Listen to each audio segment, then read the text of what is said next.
Hey, what's going on guys, and welcome to today's video where I'll be cleaning up my super dirty garage floor and drain pit after the Hunter's bloody GMC Sierra.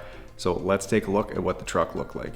Okay, so with the owner having used this truck on several hunting expeditions this summer and fall, it's gotten extremely dirty on the outside. From the front end that's full of old bug guts to the tailgate that is painted brown with dirt, it clearly needs some serious work. But that is nothing compared to what's waiting in the box, as it's covered in deer blood. There's a bunch of fur stuck all over and a whole bunch of garbage and bloody wood and snow. But just before we jump into the detail, take a second and make sure you're subscribed to the channel and that you've got the bell on so you never miss out on a future video.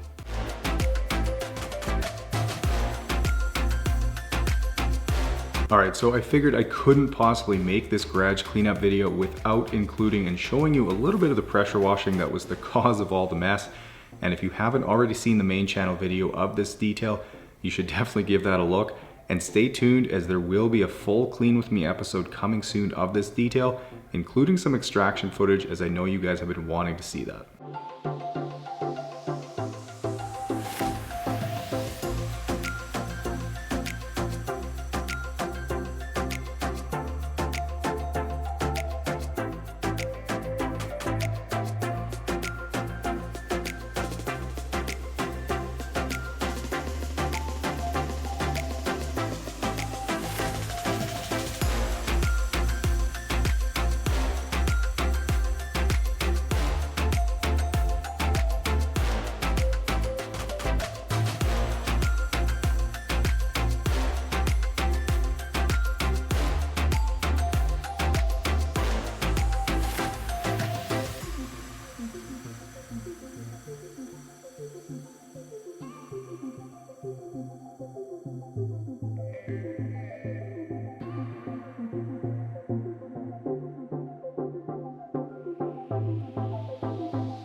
Moving to the box now, and it sure doesn't take long before my garage floor is a nice shade of red. And like I mentioned in the main channel video, there were a bunch of pieces of deer hide and fur that were really stuck on, so it definitely took a bit of time to get that all sprayed off.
Now getting started on the garage floor, and if you've seen my other garage cleanup videos, you'd know I sometimes just use the hose and broom to push the mud to the drain pit, but with the mud not being super thick this time, I'm just sticking with the pressure washer.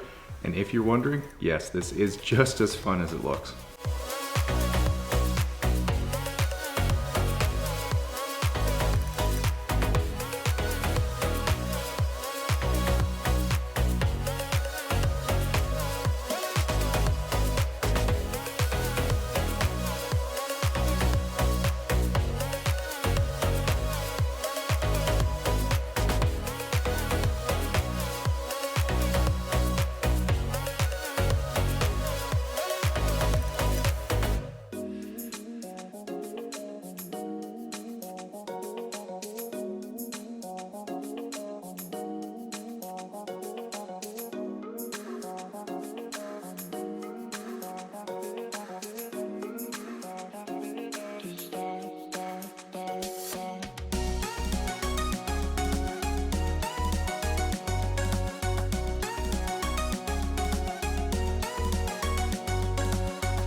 So I figure a few of you are probably curious as to when exactly I do this during a detail.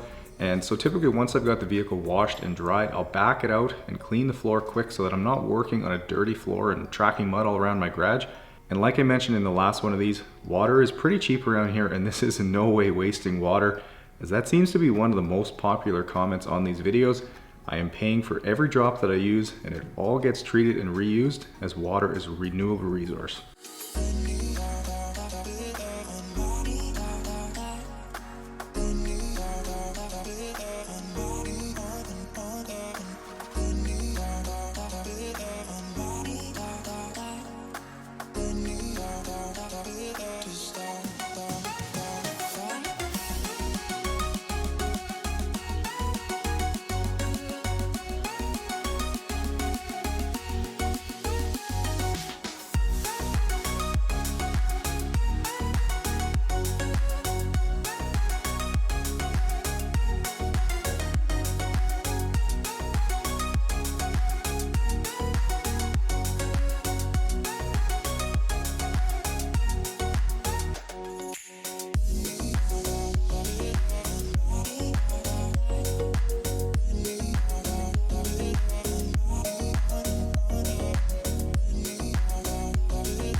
Alright, so with the floor nice and clean now, it's time to move on to the drain pit.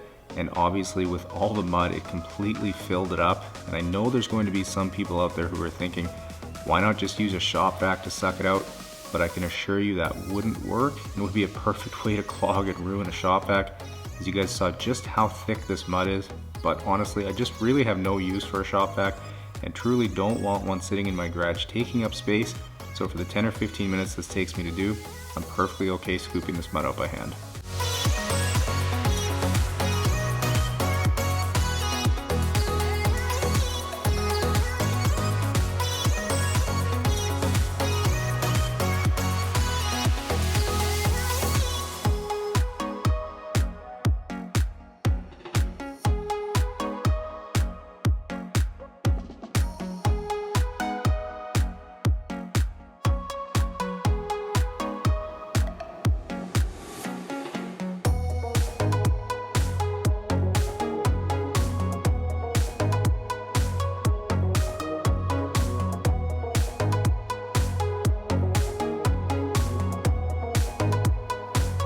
Okay, with the majority of the mud out now, I'll fill it back up with water. And if you're wondering how this drain pit works, the big compartment fills up first, which then lets water pass through to the smaller compartment. And with dirt settling to the bottom, it greatly reduces the amount of dirt that ends up getting through the small compartment and into the drain. And basically just needs to be cleaned out whenever it gets too full of dirt, which obviously in this case was only one detail. But on average, I only need to do this once every 4 to 6 weeks.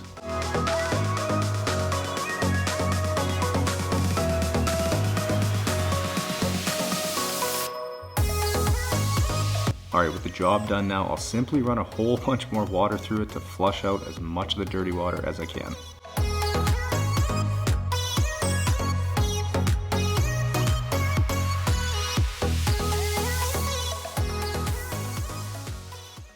Alright guys, and that is going to wrap up the video.